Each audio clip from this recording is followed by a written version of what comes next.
The blood was not red. That was the first thing I noticed. Kneeling in the dark, fingers pressed against a throat that was shaped wrong. A pulse that beat in a rhythm I had never felt before. The blood seeping through the torn silver fabric was a deep, luminous teal, and it burned the skin on my fingertips like diluted acid. I pulled my hand back, looked at the faint chemical burns already forming across my knuckles, and then pressed my hand right back against the wound. There was no time to be careful. There was barely time to breathe. The explosion had torn through the diplomatic wing of Cradle Point Station 11 minutes ago. 11 minutes was how long it had taken me to crawl through a collapsed corridor, drag a Vathiri guard with a broken pelvis into a pressure-safe alcove, tie off an artery on a human ambassador's aide, using a strip of her own jacket, and then keep moving, because the groaning of the station's frame told me it was not done falling apart yet. I was Sergeant Medic Ren Caldwell. My full trauma kit was somewhere under 400 kilograms of warped titanium paneling. What I had was a belt pouch with 2 pressure patches, a roll of synthetic suture thread, 1 set of clamps, a pen light, and a protein bar I had been trying to eat since 7 that morning. The woman I was kneeling over now had been half buried by a collapsed section of ceiling. I had spotted the faint glow of her bioluminescent markings through a gap in the debris, a slow, irregular pulse of blue-white light along her neck and collarbone. In the dark, it looked like a dying star. I had no idea who she was. I cleared the debris off her chest with my bare hands, cataloged what I could see. A deep laceration running from her left shoulder down toward her sternum, what felt like at least 2 broken ribs when I pressed gently along her side, and a respiratory pattern that was shallow and wrong in a way I could not yet name. Her wings, folded flat, both of them, the feather structures more like layered chitin than true feathers, were pinned under her. One was clearly fractured. The Vathiri were avian insectoid. I had been briefed on their basic anatomy for exactly 4 hours before this posting. 4 hours was not enough. I was about to find that out in very specific and dangerous ways. I opened the laceration with the pen light to get a better look, and immediately identified the problem. She was bleeding into the wrong space. Not into the chest cavity the way a human would, but into a secondary fluid channel that ran parallel to her spine, a structure our briefing had mentioned existed, but had not told me how to manage if it was compromised. I had a choice. I could do nothing and watch her die in a way that was medically predictable, or I could do something and risk killing her faster. I picked up the clamps. The next 3 hours were the longest of my career. Her blood kept burning me. I switched to using the synthetic suture material as a barrier where I could, working by feel as much as by sight, because the penlight battery gave out an hour in, and the emergency lighting in this section was gone. Her breathing stopped twice. Twice I restored it. The second time using a valve from a maintenance hose I found in the wall panel, and a piece of my own jacket shaped into a crude bellows, forcing air into a respiratory system that had 2 intake points instead of 1, located in places no human lungs had ever been. She made sounds once, low and resonant, almost like something between a vibration and a tone. Her light patterns flickered. I did not know what any of it meant. I talked to her the whole time, the way I talked to all my patients, steady, calm, describing what I was doing and why, not because I thought she could hear me clearly, but because silence felt like giving up. "You have good bone structure," I told her at one point, which was medically irrelevant but genuinely true. "And your secondary fluid pressure is stabilizing, which means the clamp is holding. You're doing fine. You're doing better than fine." She did not respond, but her light did not go out. At the 14-hour mark, her respiratory pattern shifted into something I recognized as sustainable. Her pulse, which I had been monitoring by keeping 2 fingers against the underside of her wrist where the bioluminescent network ran closest to the surface, steadied into a rhythm that felt deliberate rather than desperate. I sat back against the wall and closed my eyes for 30 seconds. Then I felt her hand move, and without thinking, I took it and held on to monitor her pulse directly. That was how the Vathiri Royal Guard found us. I heard the breach team before I saw them, the hiss of a cutting torch, the groan of metal giving way, and then a wash of bright white emergency lighting that made me throw my arm over my eyes. When I could see again, there were 6 of them in full ceremonial combat armor, weapons raised, staring at me with compound eyes that caught the light like polished amber. I was still holding her hand. "She's stable," I said. My voice came out rougher than I intended. "The clamps need to stay in for at least another 6 hours before you move her. The secondary fluid channel is patched but not healed, and her wing fracture needs immobilization before any transport." None of them moved. "Did you hear me? She needs careful transport, or she will go back into distress. I can walk you through the procedure if you have a medic with you." One of them stepped forward. He was taller than the others, and his armor bore markings that I later learned indicated a senior rank. He looked at the woman on the floor. He looked at me. Then he looked at my hands. The chemical burns across my knuckles, the teal staining that had soaked past the synthetic barrier in several places, the suture thread still wound around 2 fingers. He said something in Vaethiri. The translation came through the tiny earpiece I had nearly forgotten I was wearing. She was fading. The light patterns showed soul dimming. "This is not reversible." "Well, I reversed it," I said, "with a maintenance hose valve and some suture thread, but it counts." He stared at me for a very long time. Then he went down on one knee. I thought something was wrong with him. I almost reached for what was left of my kit. The other 5 guards followed, all of them, in one smooth motion, down on both knees, heads bowed, weapons lowered. "What are you doing?" I said. "I need you upright and functional. We have to move her." No one answered. The translation earpiece crackled with something that did not resolve into words. Or rather, it resolved into a word it couldn't find an equivalent for, a Vaethiri term that would take me weeks to fully understand. The woman I had spent 14 hours keeping alive stirred. Her eyes opened.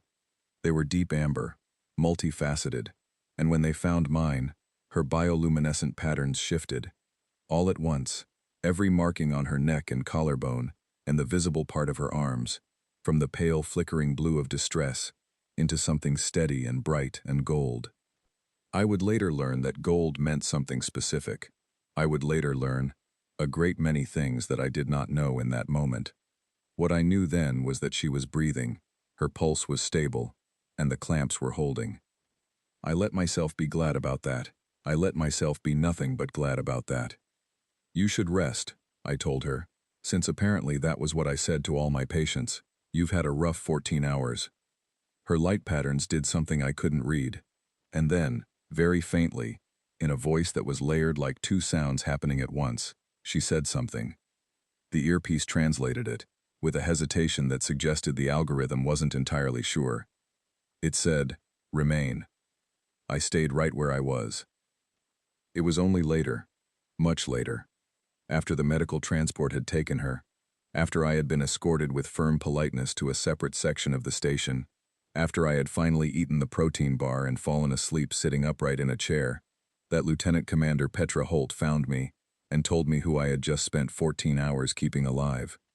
"She's the princess," Petra said. She had the look of someone who had been professionally calm for several hours and was running low. "Third wing of House Khan, second in line to the Vaethiri High Throne." I considered that. "Is she going to be okay?" Petra stared at me. "That is your response?" "That's my first response," I said. "The rest of them can wait until I know if the clamps held through transport." Petra sat down across from me and pressed both hands flat on the table between us, the way she always did when she was trying to stay measured. "Ren, you saved the life of the heir to the most powerful throne in the Vaethiri Compact. Do you understand what this means politically?" "I understand what it means medically," I said. "She needs 6 more hours of monitoring and a qualified Vaethiri physician to check the secondary fluid channel repair before they clear her for anything strenuous. Can you make sure that message gets to whoever is treating her?" Petra looked at me for a long moment. "I will pass it along," she said. "Thank you." I leaned my head back against the wall. "Wake me up if the clamps fail." Petra did not wake me for the clamps. She woke me 4 hours later to tell me that the Vaethiri king himself had requested my presence aboard the Royal Dreadnought currently holding position 3 kilometers from our station. I asked if I had time to change out of my bloody scrubs. She said no. The Vaethiri Royal Dreadnought was called the Unbroken Wing, and it was exactly as intimidating as its name suggested. It was larger than anything in the human fleet by a significant margin, built in a long sweeping form that looked less like a ship and more like a living thing mid-flight. its hull panels layered in the same chitin pattern as Vaithiri biology. When our shuttle docked, I was met by an escort of 12 guards in armor so ornate it almost looked impractical, and led through corridors where the walls were not flat but curved, and where bioluminescent strips replaced artificial lighting, casting everything in a cool, shifting blue. I was still in my scrubs. I had teal stains on my forearms. Petra had managed to hand me a clean set of gloves and a nutrition packet, which I was eating as discreetly as possible while being marched through a royal warship. The throne room was not what I expected. I had expected something cold and formal. What I found was something ancient. The architecture was bone, not decorative imitation, but actual bone, or a material that had taken on the properties of bone over centuries, woven into arches and columns and a ceiling that rose so high it disappeared into shadow. The light moved like water across all of it, shifting through the bioluminescent strips set into the joins between panels. King Vaithon Yilkhan sat at the far end of the room on a seat that was more throne than chair, elevated on a dais that required 7 steps to reach. He was old in the way that Vaithiri royalty got old, not fragile, but dense, like something that had been compressed by decades into something harder than it started. His bioluminescent markings were deep violet, steady and controlled, giving away nothing. On his right, standing rather than sitting, was Saraveth. She was different upright. During those 14 hours, I had only known her as a patient, as a set of vital signs and injuries to be managed. Standing, she was tall and composed, her wings folded neatly, her markings running in complex patterns of gold and deep blue across her neck and collarbone and down her arms. She was watching me with an expression I could not read, which I was beginning to understand was a permanent condition when it came to her face. There were 24 Vaithiri courtiers arranged along the walls, plus 4 human diplomats from our station who looked like they had been pulled from sleep and were pretending otherwise. Among them, I spotted Ambassador Colin Brent making small, urgent gestures in my direction that I could not interpret. I stopped in front of the dais. I was not sure whether to bow. I settled for standing straight and meeting the king's eyes, because that was what I did with everyone regardless of rank. Patients, commanders, kings. The king looked at me for a long time. "You are the human healer," he said. The translation came smoothly through my earpiece. His voice was resonant, layered the same way his daughter's had been, as though every word contained 2 sounds. "I'm a field medic," I said. "Sergeant Medic Wren Caldwell, Joint Peacekeeping Mission." "My daughter's physicians tell me that what you performed was not possible," the king said. "They examined the repairs. They cannot explain how the secondary channel was sealed without access to Vaithiri biochemical compounds." "I used what I had," I said. "I adapted the technique for the materials available." "They say the repairs should not have held," he said. "But they did," I said. Silence in the throne room. One of the human diplomats coughed very quietly. The king leaned slightly forward. "What reward do you claim, human healer? You have returned the life of the third wing. Under the law of our house, you may name your price." My earpiece immediately filled with the whispered voices of at least 3 people speaking from different parts of the room.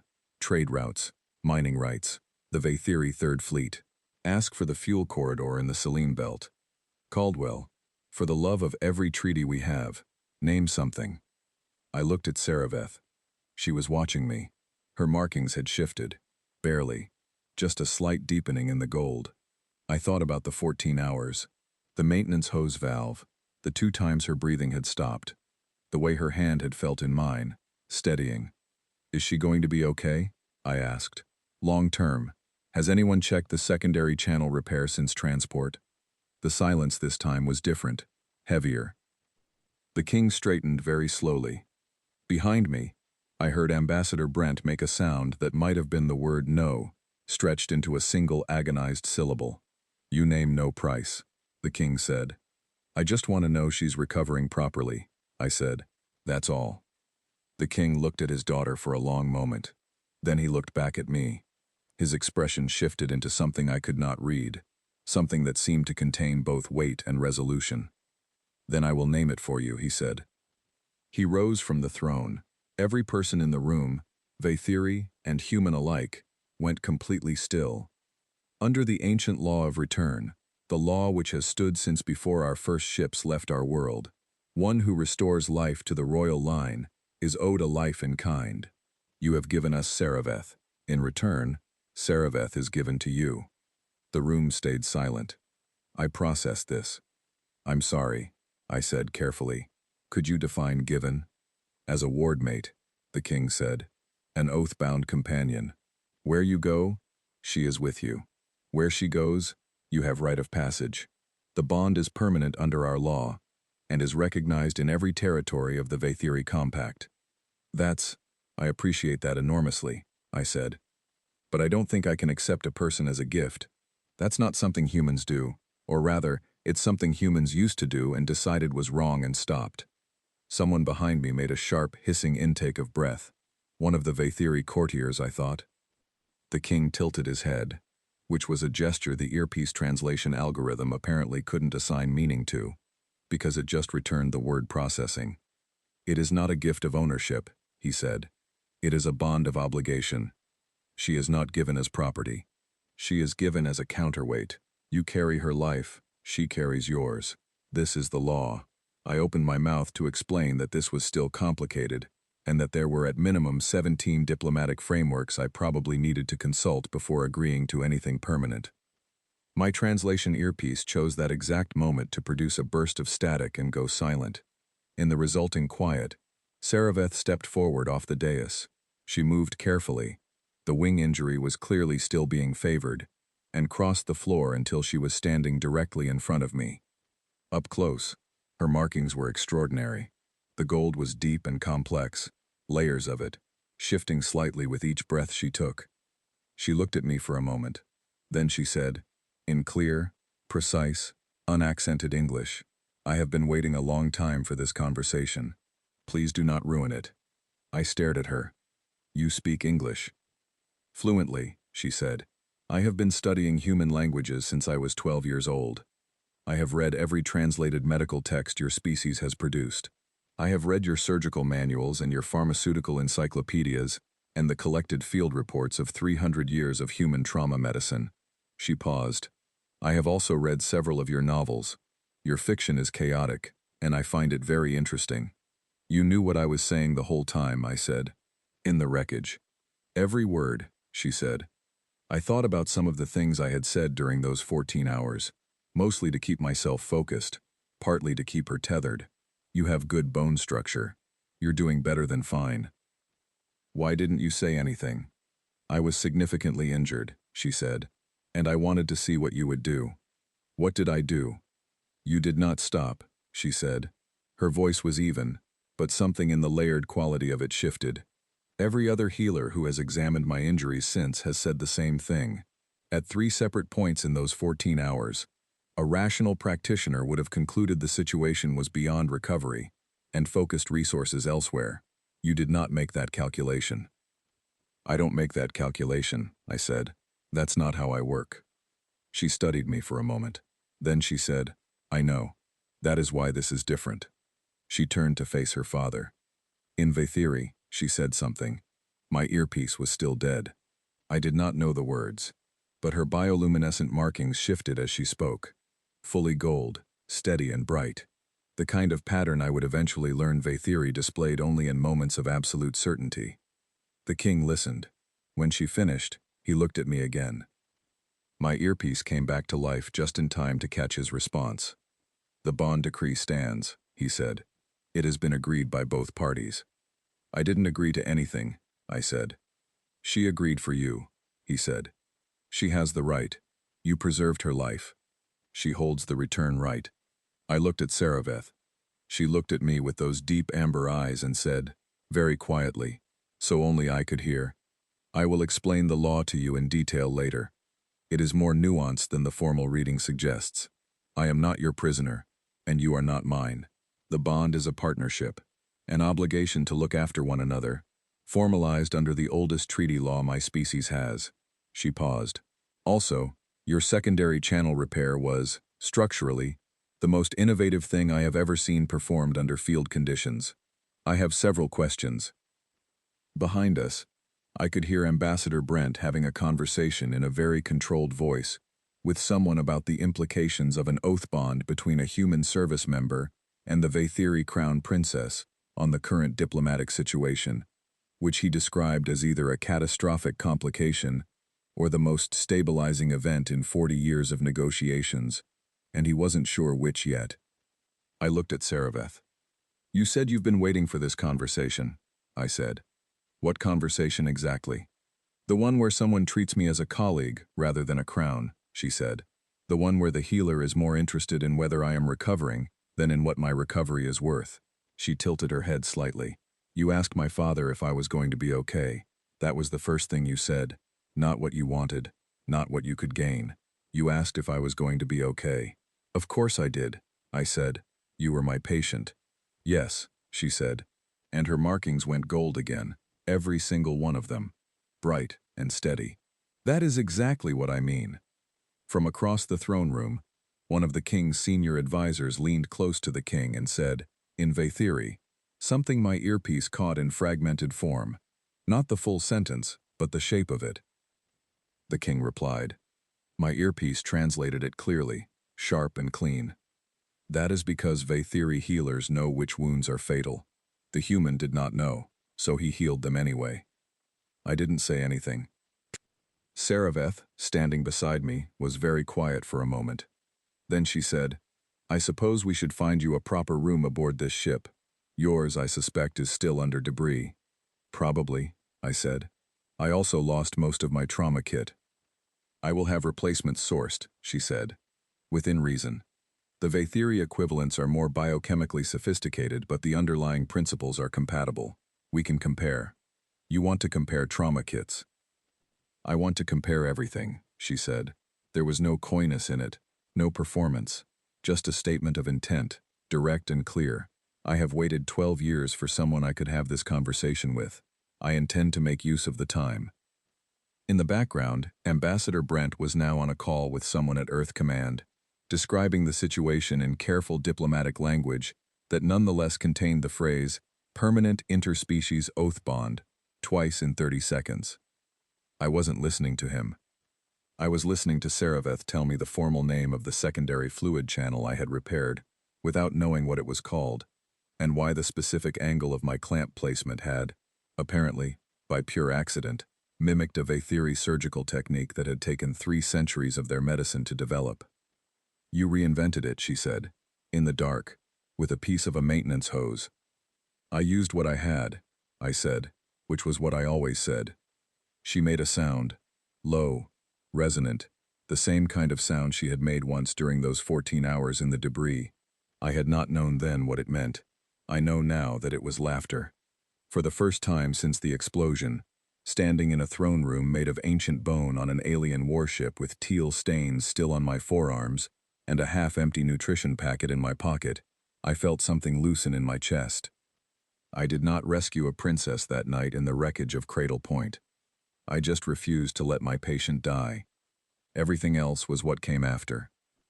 What came after started the next morning, when Saraveth knocked on the door of the quarters assigned to me on the unbroken wing and said, "I have sourced you a trauma kit. I have also prepared a list of 47 questions about your secondary channel repair. I would like to begin with question 1. I opened the door wider. "Come in," I said. She came in, sat down across from me with the posture of someone who had grown up being watched from every angle, and placed a data pad on the table between us. "Question 1, she said. "How did you know the synthetic suture material would not degrade on contact with Vaethiri secondary fluid chemistry?" "I didn't," I said. "I used it because it was what I had, and I hoped for the best." She stared at me. Her markings went very still.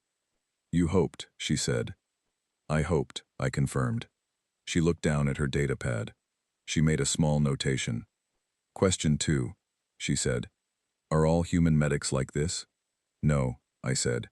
"Some of them are much better." She looked up at me, and for the first time, I saw something cross her face that was not composure.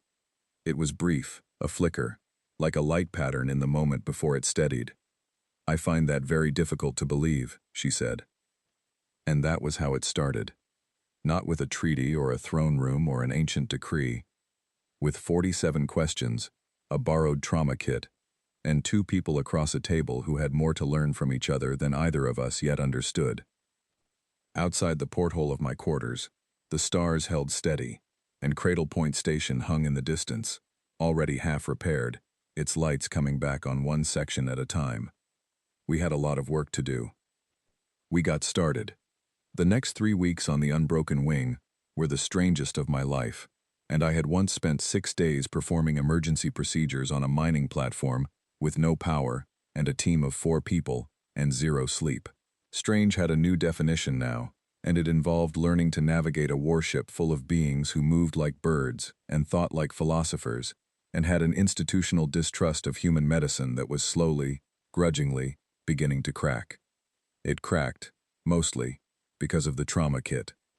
Saraveth had sourced it from the ship's medical stores, a hybrid of Vaethiri biochemical tools and human-equivalent hardware that she had assembled herself with what I quickly understood was an obsessive level of precision.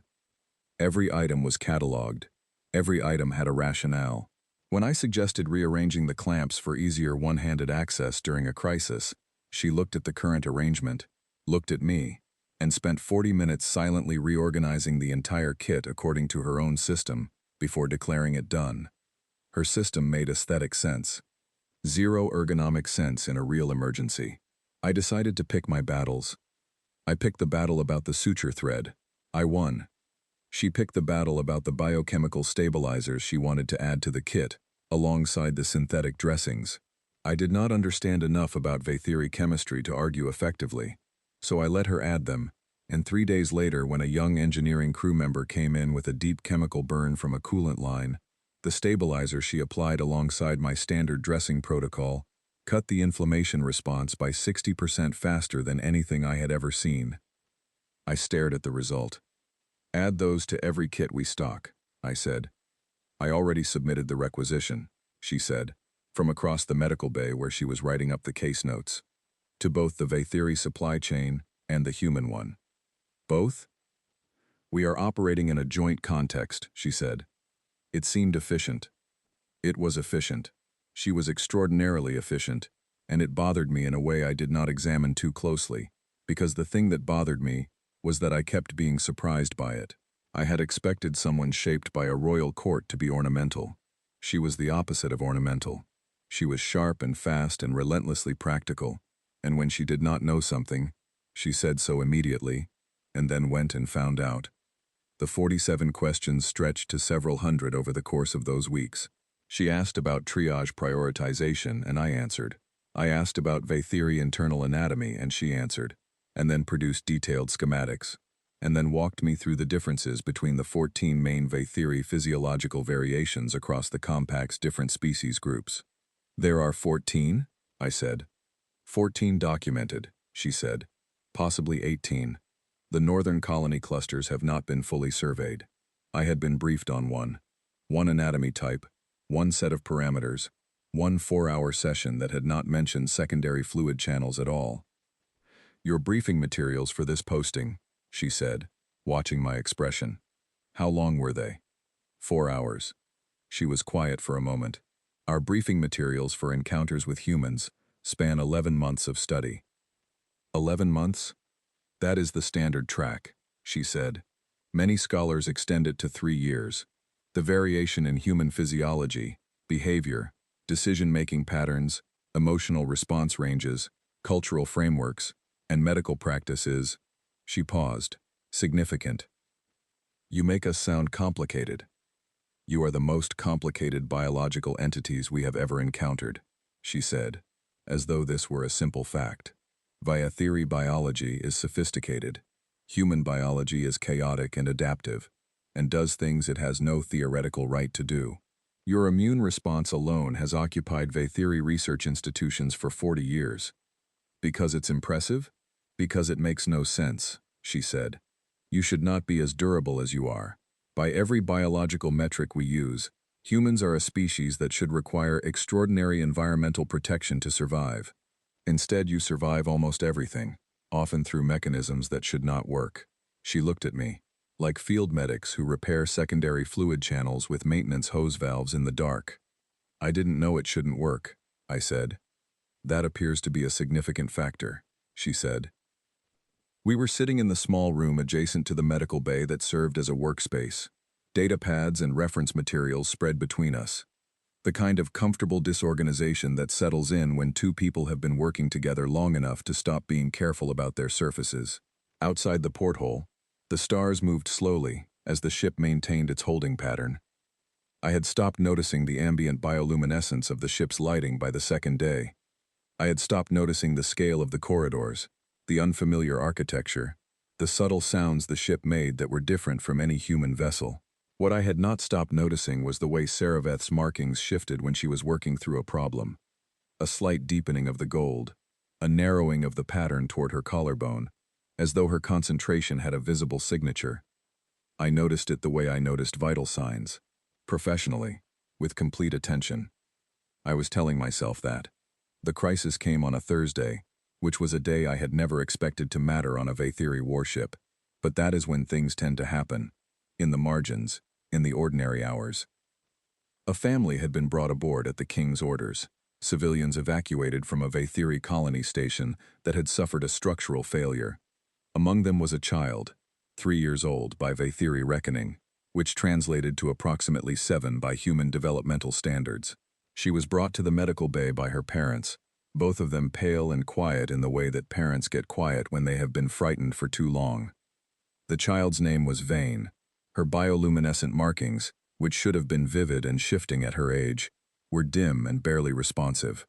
She was listless, her breathing slow, her temperature elevated in ways that showed on the Vathiri diagnostic equipment as a cluster of readings that made the senior Vathiri physician on duty go very still. I saw his reaction before I knew what I was looking at. "What is it?" I asked. He hesitated. In my experience, when a physician hesitates before naming a condition, it is because the name carries a weight that saying it out loud makes real. "Soul fade," he said.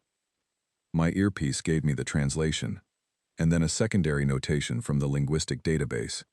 Condition: Vathiri medical tradition, characterized by progressive dimming of bioluminescent response, systemic organ slowdown, considered terminal in all recorded cases, no treatment protocol exists. I looked at the child.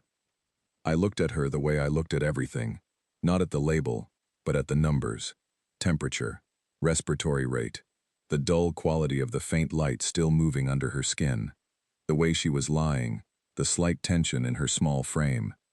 I had seen septic shock present in 17 different ways across my career. It wore different faces in different species. I had already learned that much from Saraveth's anatomical briefings.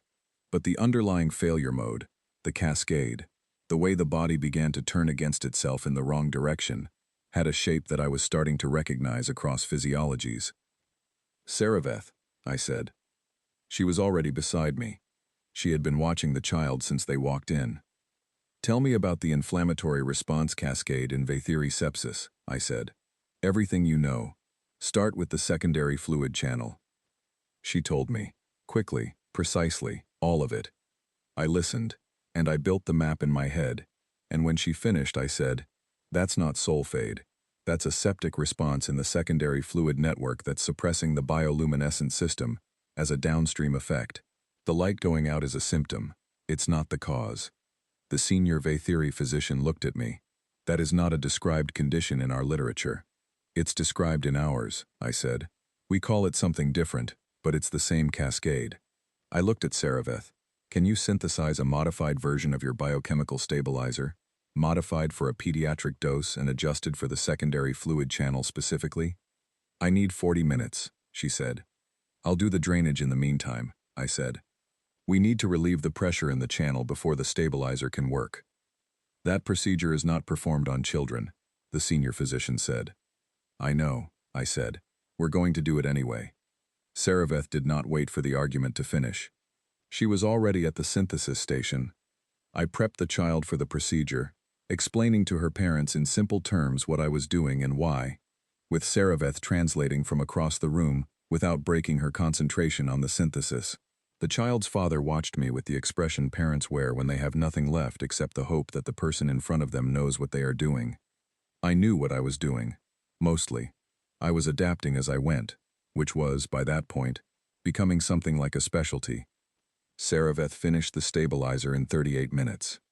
We administered it together, her applying the biochemical compound through the Vathiri dermal delivery system, me managing the drainage and monitoring the mechanical response. The child's parents stood against the wall and held on to each other. 14 minutes after the stabilizer entered the child's system, her bioluminescent markings began to brighten. It was slow at first, a faint pulse of blue-white along her neck, then another, then a rhythm, unsteady but present, and then steadying. By the time an hour had passed, she was sitting up. By the time 2 hours had passed, she was asking her mother for something to eat. The senior physician stood in the doorway of the medical bay for a long time without saying anything. Then he asked me, how? I did not know it was untreatable, I said, for the second time in 3 weeks, with the same fundamental honesty. He looked at Saraveth. She looked at me. And something changed. Not loudly, not dramatically. It was quieter than that. A shift in the atmosphere of the room. A change in the quality of the silence between us when we looked at each other across the small body of a child who was eating and alive, and whose light was bright and steady.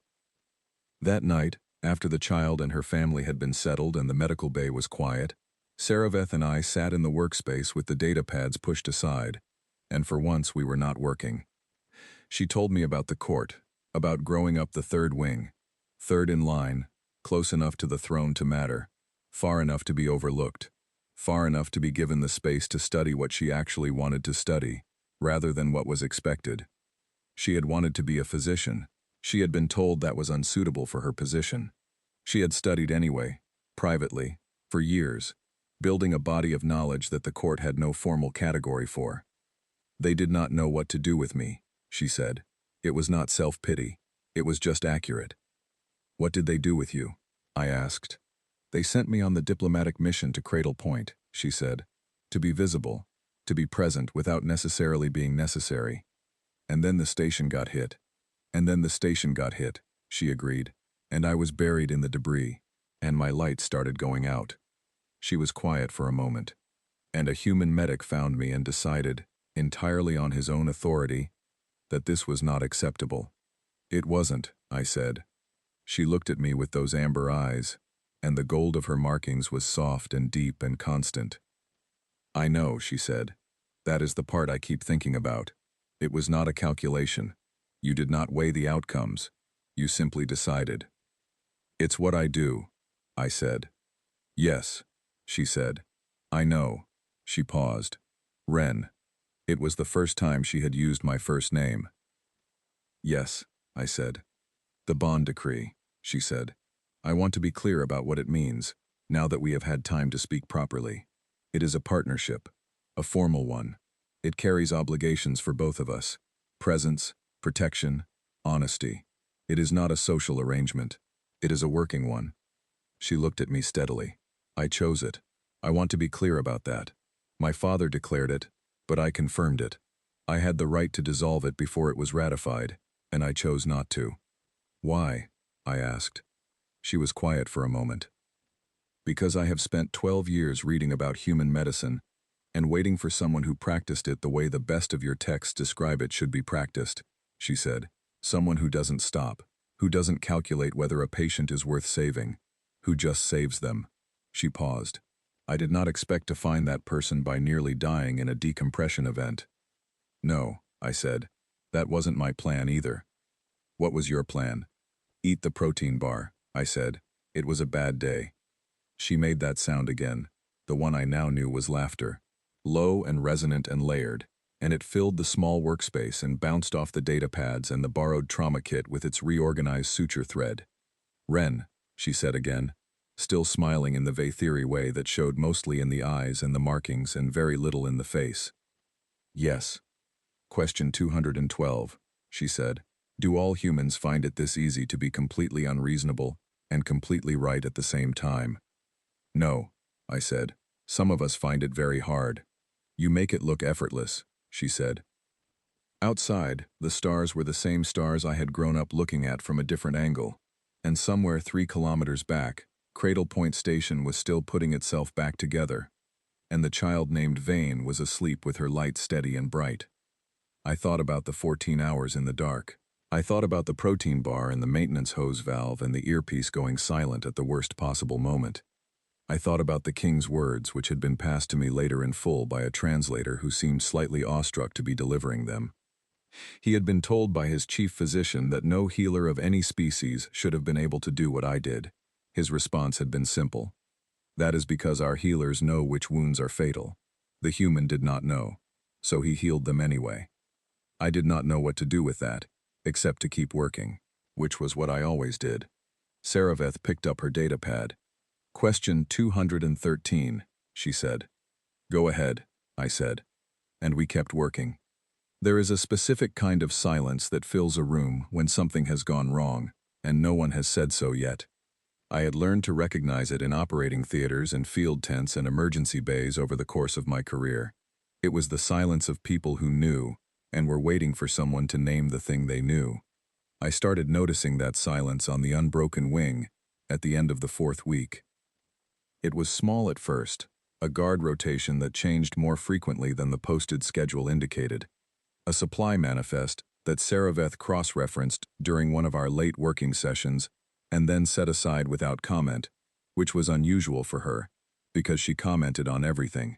A conversation I walked past in a corridor that stopped the moment I came into view. Not the ordinary stop of people being careful around an outsider, but the stop of people being careful about a specific topic. I said nothing about any of it for 2 days. On the 3rd day, I said, Saraveth, something is wrong on this ship. She set down her datapad. She did not ask what I meant, or tell me I was misreading the situation. She looked at me for a moment, and the gold of her markings went very still. Yes, she said. What is it? I have been considering how to address it, she said, and also how much to tell you without placing you in an awkward position. Tell me everything, I said. I work better with all the information. She was quiet for a moment. Then she began. There was a faction among the Vaethiri, not large but old and well-connected, called the Hollow Wing. They believed that the Vaethiri Compact's engagement with humanity was a contamination, not a political position, a contamination. They believed that the treaty, the joint postings, the shared stations, the bond decree itself, were all symptoms of a corruption of the Vaethiri way of life that needed to be excised. They had been a fringe movement for 30 years. Saraveth's survival had changed the calculation. The bond decree, I said. The bond decree, she confirmed. To them, it is not a legal instrument or a diplomatic symbol. It is a sign. It means the royal house has accepted a human into the body of the compact. That is, to them, unacceptable. And they're on this ship. Some of them are, she said. Not many. But the guard rotation change you noticed. Yes. 3 of the standard rotation guards have been replaced this week with individuals whose allegiance I cannot verify. And the supply manifest? Water recycler maintenance was logged. That should not have required the compounds listed, she said. I have been analyzing the compound combination. It is not conclusive, but the possible applications are, she paused, concerning, for Vaethiri biology specifically. Not for humans. Not for humans. I thought about the diplomatic summit scheduled for 3 days from now aboard this ship. A gathering of Vaethiri and human representatives, the formal ratification of the expanded joint treaty that Saraveth's survival and the bond decree had, apparently, helped to stabilize. A room full of human diplomatic personnel. The summit, I said. Yes, she said. They want to restart the war, I said. She met my eyes.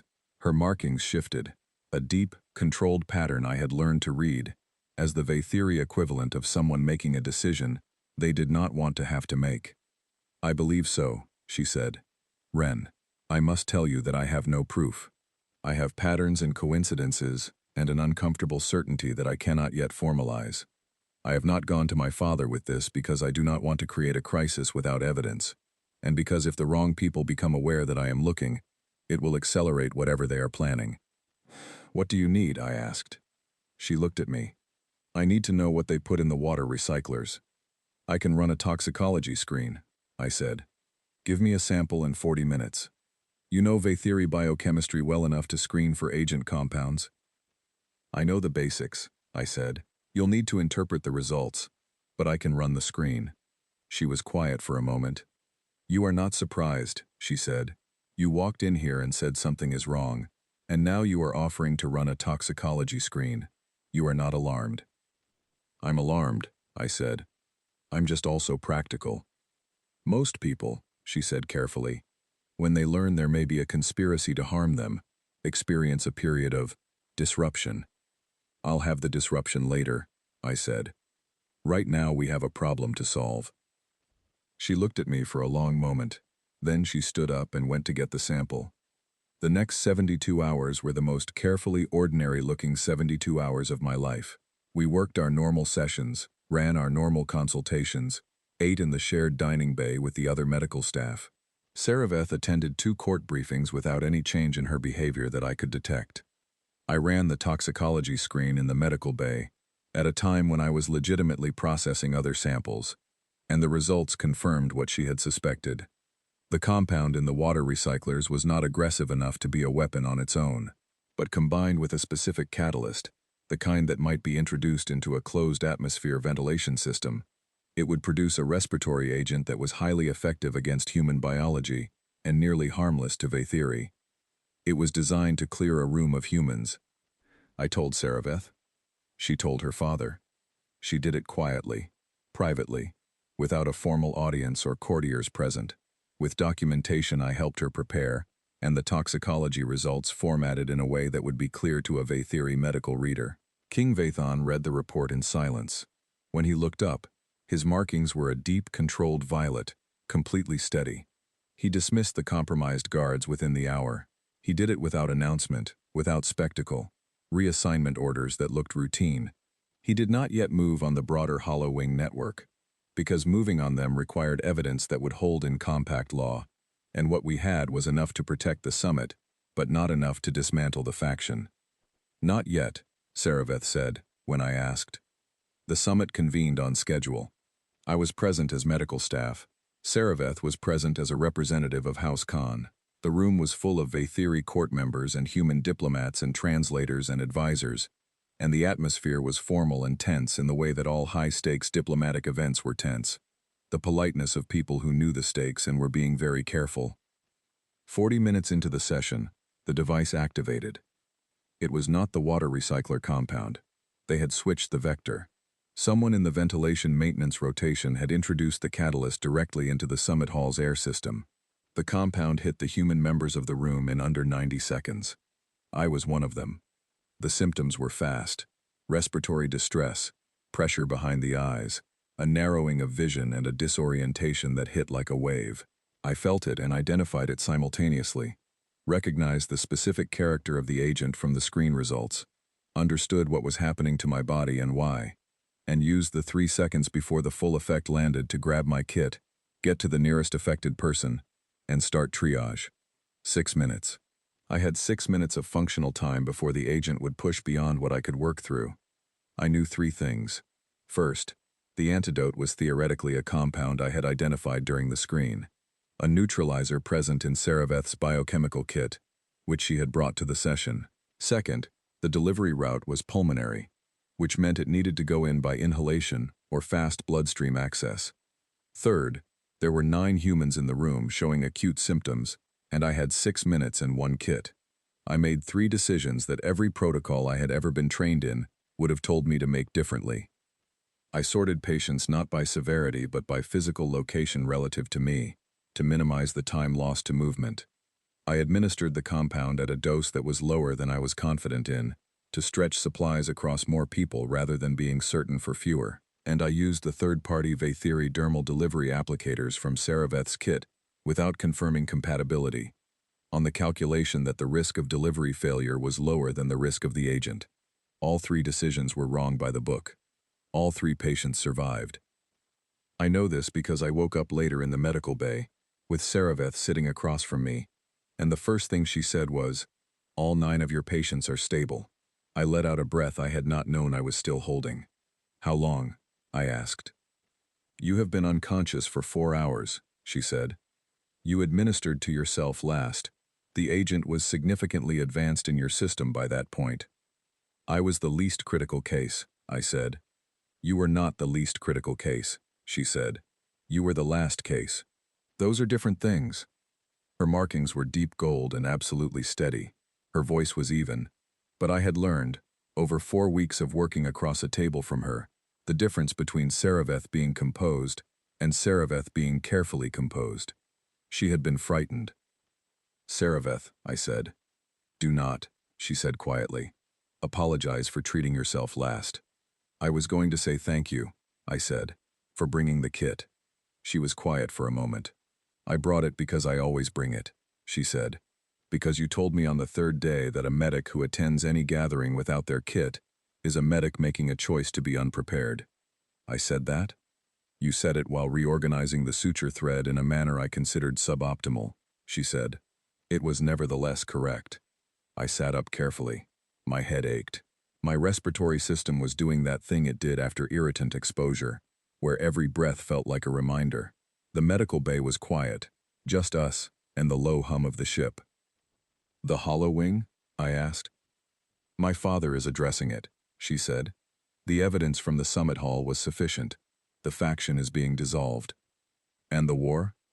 Averted, she said. Again. She looked at me. Ambassador Brent has described this as the 2nd time in 2 months that you have accidentally prevented an interspecies conflict. The first time wasn't an accident, I said. The 2nd time also wasn't an accident. I just did my job. I know, she said. That is what makes it extraordinary. The medical bay was quiet. Through the porthole, the summit station hung in space, and the human and Vaithiri ships were still holding formation, which was a good sign. It meant no one had withdrawn yet. No one had decided the session was over. Saraveth was watching me. You knew, she said. It was not a question. I suspected, I said. You had the same suspicion. We worked with what we had. In the room, she said. During the session. When the agent activated. You knew what it was before the Vaithiri physicians in the room had identified it. I ran the screen, I said. I knew what to look for. You identified it in under 3 seconds, she said. And then you triaged 9 people in 6 minutes under active impairment. 7 minutes, I said. I had a little more time than I estimated. She made a sound, not the laughter sound, something quieter than that, something that I did not yet have a name for. Ren, she said. Yes. I would like to ask you something that is not question 214.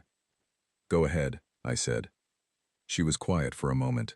Her markings shifted, not a dramatic shift, but a real one, the gold deepening, the pattern drawing slightly inward, the way it always did when she was working through something important. I asked my father, she said, before you were brought aboard the Unbroken Wing. I asked him what we owed you, what the debt was. He told me the ancient law of return, the bond decree, the formal answer. She paused. I did not ask what the law said. I asked what we owed you. You don't owe me anything, I said. That is not the kind of debt I mean, she said. She looked at me directly, those amber eyes catching the light. I have spent 12 years preparing to do the work that matters. I have read every text. I have built the knowledge. I have not had the space or the freedom or the right working partner to do anything with it. She paused. You gave me that, not the bond decree. You, the way you work. The way you look at a patient and decide that their survival is non-negotiable and then just make it so. She shook her head slightly. You gave Vane her life. You gave me something I did not know how to ask for. I did not know what to say to that. I rarely didn't know what to say. What do you want to do with it?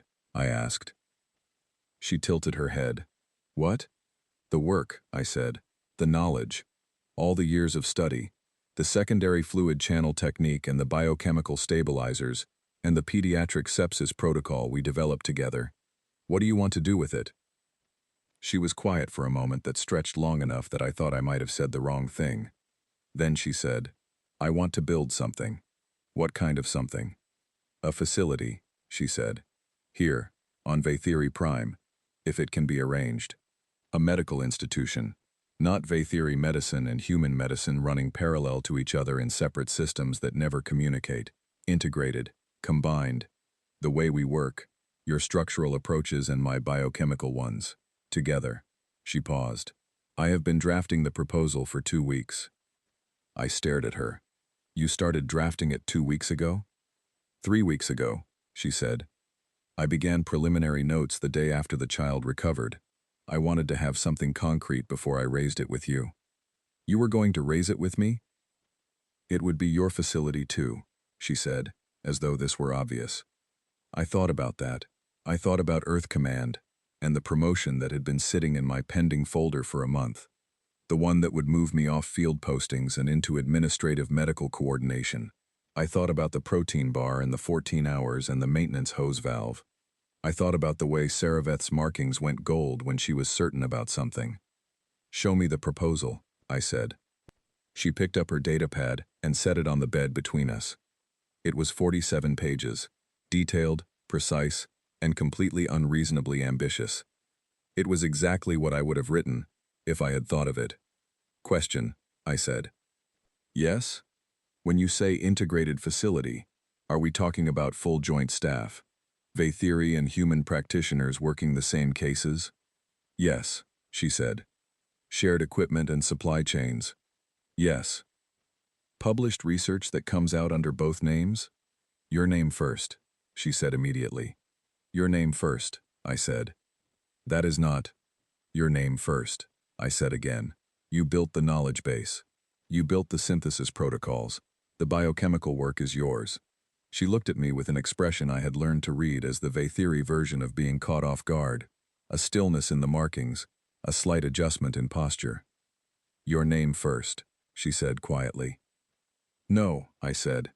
You are infuriating, she said. Your name first, I said. She stared at me for a long moment. Then she made a notation on the datapad with what I was fairly sure was more force than necessary. Fine, she said. Thank you, I said. You are still infuriating, she said. I know, I said. Question 214. She looked up. What does gold mean? I asked. The specific shade your markings go. I've been trying to work it out for weeks. Saraveth was quiet for a moment. Her markings went gold. It means certainty, she said. It is what we display when we are certain about something. What are you certain about right now? She looked at me steadily, and for a moment the layers of her voice were softer than usual, both of them running at the same frequency instead of offset. That this is the right work, she said, and the right partner. The medical bay was quiet. Outside the porthole, the stars were exactly where they always were. I did not say anything, because there was nothing to add to that. I reached over and tapped the first page of the proposal. Walk me through the staffing model, I said. She turned the datapad toward me and began. We had a lot of work to do. 3 years later, I was back in an operating theater. Different planet, different theater. The floor was a Vaythiri pale amber composite, rather than the gray metal I had grown up working on, and the lighting was a blend of standard white and the soft bioluminescent supplemental strips that Saraveth had specified in the facility design because they made the color gradients of Vaythiri tissue easier to read at a glance. The table was adjusted for the patient's physiological type, a Vaythiri male, mid-range of the standard anatomical variation, presenting with a secondary fluid channel rupture that would have been listed as inoperable 3 years ago. It was not inoperable now. Saraveth was across the table from me. We had been working together long enough that our hands moved in a rhythm that new staff sometimes described as rehearsed, which it was not. It was just the pattern that developed between two people who had spent 3 years working the same kinds of emergencies and knew each other's next move, the way experienced surgeons know the instrument they'll be asked for before the surgeon asks. She did not look up from the operative field. Neither did I. Stabilizer pressure is holding, she said. Fluid output is within range, I said. Clamp 2 is stable. Then we are through the difficult part, she said. The difficult part, I agreed. The patient was stable by the time we closed. He went to recovery with the kind of prognosis that still surprised the more traditional Vaythiri physicians on staff, the ones who had been trained in the old protocols that did not include human structural technique alongside the biochemical approach. The surprise was getting less common, which I considered progress. Our first intern had arrived last month. She was a young Vaythiri woman named Sen, who had studied human medicine for 2 years before applying, and who had shown up on her first day with a data pad containing 600 questions and an expression of determination that I recognized on sight. I had told her she would fit in fine here. She had asked why. I had said, because you brought 600 questions and not a single assumption. Her name was on the research roster now. She was working on a secondary fluid channel monitoring protocol that would, if the early results held, allow for earlier identification of the cascade that used to present as soul fade. The paper was hers. I had told her so on day 1. Saraveth had seconded the instruction without looking up from her work. We closed the theater and scrubbed out and went through the debrief the way we always did, standing at the notation board in the hallway outside the theater suite, going through each decision point, what worked, what could be better, what we would change. The facility had a formal debrief protocol that I had written, and Saraveth had restructured 3 times until it was both functionally sound and aesthetically satisfying to her. I had stopped arguing about the aesthetics. The facility was called the Con Caldwell Institute for Integrated Medicine, which was what the Vathiri Compact's formal registry had named it after. A very long negotiation, in which I had tried to have it called something else, and Saraveth had won. She won most of those arguments. I won the ones about suture storage. Ambassador Brent had attended the opening and described it as either the most surprising development of his diplomatic career or the most predictable, depending on whether you had met me before or after the decompression event at Cradle Point. He had said this while shaking my hand with what I recognized as genuine, if somewhat overwhelmed, warmth. The waiting list for the facility was 3 years long. Species from 6 systems had applied for staff positions and patient access. The research output from our joint team had been cited in 17 major medical publications across both human and Vathiri academic channels. Saraveth's name was first on 11 of them. I had made sure of that, the same way I made sure of things, by simply not agreeing to any other arrangement until everyone else gave up. In the hallway outside the theater suite, the debrief finished and the staff dispersed to their other duties. Sen lingered to ask a follow-up question about the clamp positioning in the second phase of the procedure, and I walked her through the reasoning while Saraveth leaned against the wall and listened in a way that I knew meant she was cataloging the teaching moment for later use. She did that. She cataloged everything. When Sen left, Saraveth straightened and said, "You changed your approach in the 3rd phase. The tissue presentation was different than the preoperative imaging suggested," I said. "I adapted." "I know," she said. "I noticed when you did it. I adjusted the stabilizer pressure to match." "I know you did," I said. "I noticed when you did it."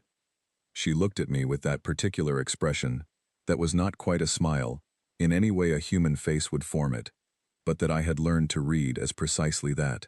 The slight shift in the amber of her eyes, the way her markings warmed.